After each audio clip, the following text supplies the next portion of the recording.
Hey, what's up, my Dragon Legion? How you been? So, Dragoons, today we're going to be doing, for the first time ever in a very long time, a Magic the Gathering deck profile on this channel. And this deck profile is going to be, of course, an update of my Modern Legal Pure Red Dragon Burn deck profile. Now, if you Dragoons have watched my videos in the past, you know that I did a few Magic the Gathering profiles a while back. But again, as I mentioned, I took a break from the Magic the Gathering stuff and kind of stopped a little bit because, as I mentioned in the past, this channel is all about dedicated of being Yu-Gi-Oh! And Card Vanguard like. And as I mentioned in some of my videos recently, this is only going to be the only Magic the Gathering deck profile I'll ever do on this channel, unless other people want to see more Magic the Gathering on this channel here. But nonetheless, this is a deck I've been kind of putting together for some time. If you Dragons remember, a year or two ago, I did some Red Dragons in the past, but never as updated as how this has been. Keeping up track of most of the modern decks right now, and this deck is actually lots of fun right now. And right now my record is like 4-0 right now. Now I'm not claiming this is like the best Red Dragon deck you'll ever see ever in the whole entire universe or anything obnoxious as such.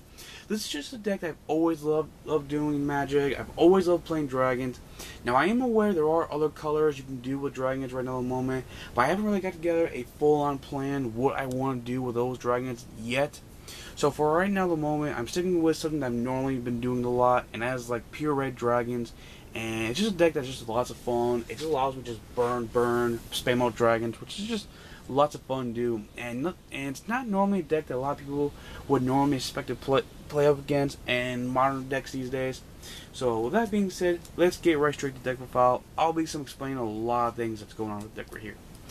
Alright, start off with the creatures. Start off with 4 Thunderbreak Regions. He's probably one of the best dragons right now in legal modern formats right now. For those who do not know what he does, he has flying 4/4 for whenever a dragon creature is targeted for a spell or ability, you can burn 3 damage to that player. So bring on at least one of these guys while you have a good portion of dragons going.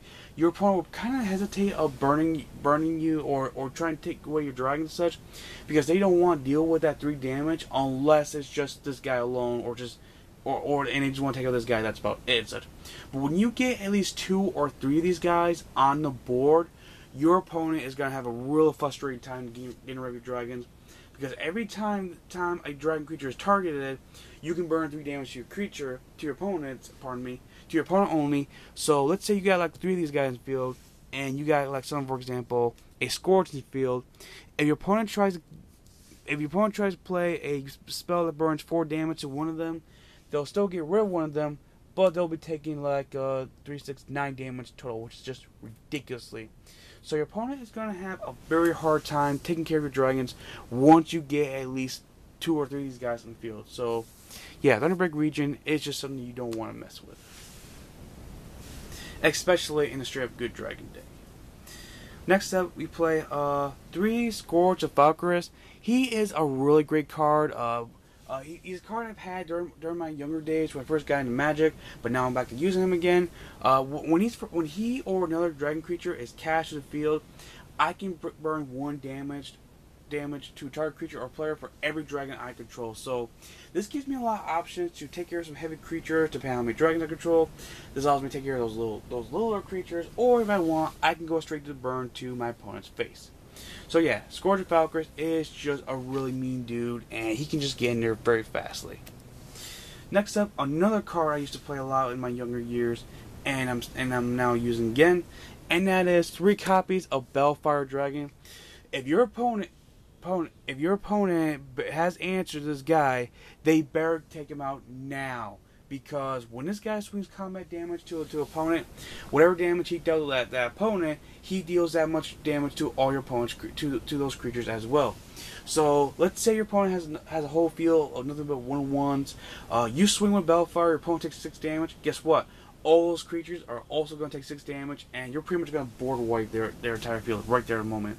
So Bellfire Dragon is just a creature you don't want to mess around with, and once you get Crucible of Fires going on, he becomes really big fast, and he's just something that your opponent would want to get rid of as fast as possible. And next, to finish off the big dragons, we have one Storm Breath. Just a good card right here. Pro White, Flying Haste, and the monstrosity ability is not really needed, but it is there for when you do want to use it.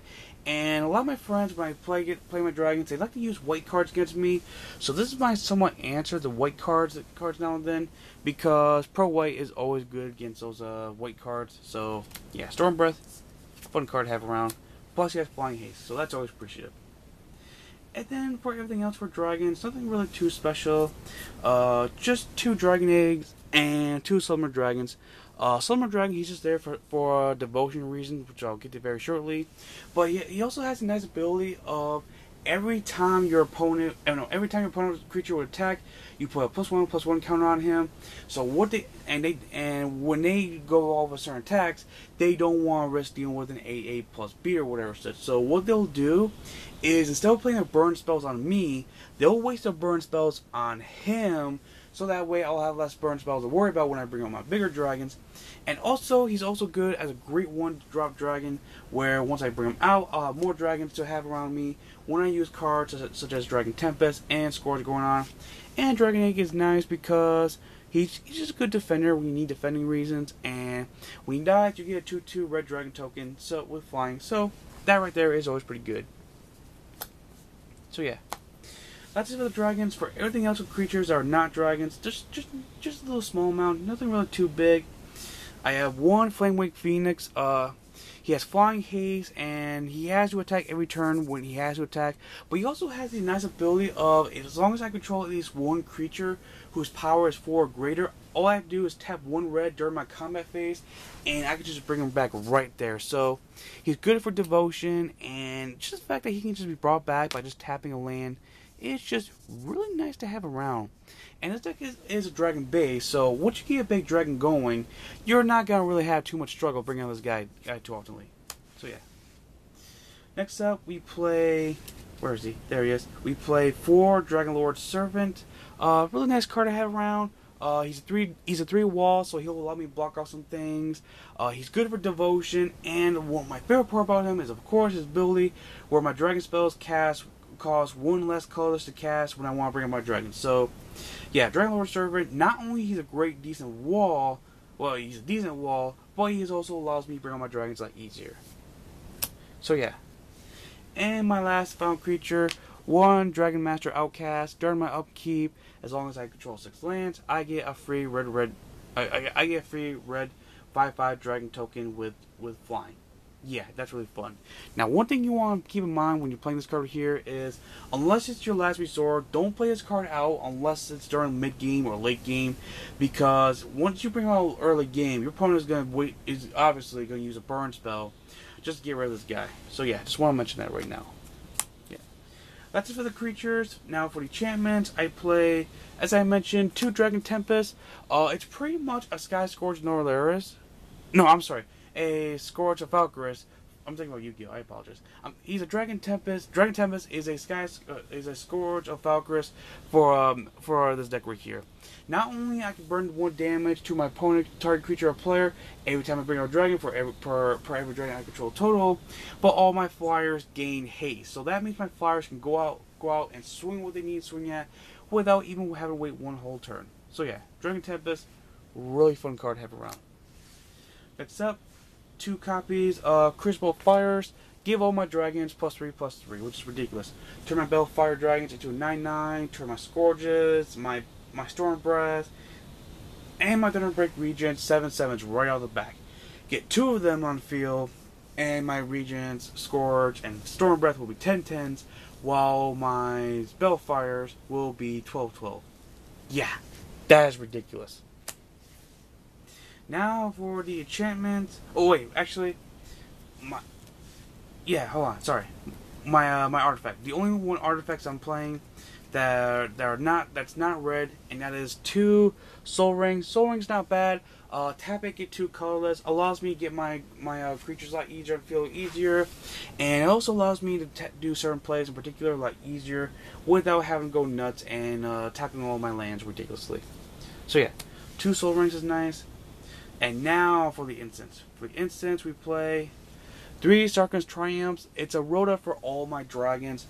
Cast this during my opponent's turn, right before the end. Get whatever dragon I need the most, and then next turn I can cast that dragon immediately. So I can be able to speed up my dragon plays a lot ridiculously fast. So yeah, 3 Triumphs is pretty good. And then next up we have 4 Lightning Bolts. That's pretty much a staple in modern decks in my opinion. Yeah, 4 Lightning Bolts, 3 damage to a target creature or player. Why not? 3 Dragon Roars. I can burn 3 damage to target creature or player. It deals 3 damage to target creature my opponent controls. And if I reveal a dragon, or if I happen to control a dragon when I cast this card, then I can burn 3 damage to my opponent. So yeah, that is fun right there. I would play 4 of him, but I only have 3 on me right now. Looking for 1 more. Next up, we play 3 Lightning Strikes, 3 damage to target creature or player. Nothing really too special. And next up, 3 Roast. These are sorcery. No, I'm sorry. This is a sorcery. My apologies. Here's my last 2 instances. 2 Magma Jets. 2 damage to target creature or player, and then I can scry 2. Yeah, scrying is always pretty good. Help me speed up to what I need to get to, and draw into what I need to draw into most later on. Now for the sorceries. I play 3 Roast just so I can deal 5 damage to that 1 big creature I don't want to deal with. And if my opponent's creature happens to be a big creature with exactly 5 or less toughness, boom, there it goes. Bye-bye right there. And that is it right there. And now for the lands. All I'm really playing for lands is just 4 Shrine of Nexus. Obviously this deck is all red, so you're obviously gonna have no problem using this card at all. This card allows you to add 1 card to your mana for each of your devotion of that color. So this deck is all red. This card is gonna allow you to drop your dragons a lot easier, a lot faster, and just allow you to just do some huge ridiculous things all day long, just ridiculously. So yeah, Shrine is just a fun card. And then everything else is just red lands. No special lands other than Nexus. Just all regular, pure red land.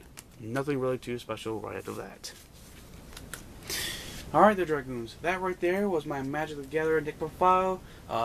This is the only Magic the deck profile I'm going to be doing on this channel, unless more people request to see it on this channel. As I mentioned earlier, this channel is more focused on Yu-Gi-Oh! And Vanguard, but nonetheless, I do enjoy playing Magic the Gathering. Magic the Gathering is just a lot of fun, and all the time when I'm not doing YouTube stuff, and when I'm not doing YouTube, when I'm not doing Yu-Gi-Oh! Etc. such, when I'm not doing work, all that crazy good junk, I'll obviously be at my locals playing Magic, because Magic is just fun, and as long as you're with the right person that you want to have fun with, it's just a joy of fun with, and you just have a blast with playing Magic every now and then. So, with that being said, let me know what Dragoons think about this deck profile in the comment section down below. And I will see you Dragoons around. Hope you Dragoons enjoyed this video. Please leave a like and a favorite if you did, and share this video with other people. It really helps me out a lot. Follow me on Facebook and Twitter. Subscribe today to become part of the Dragon Age Alliance. And I will see you Dragoons another day. Christian Dragoon, signing out. Peace.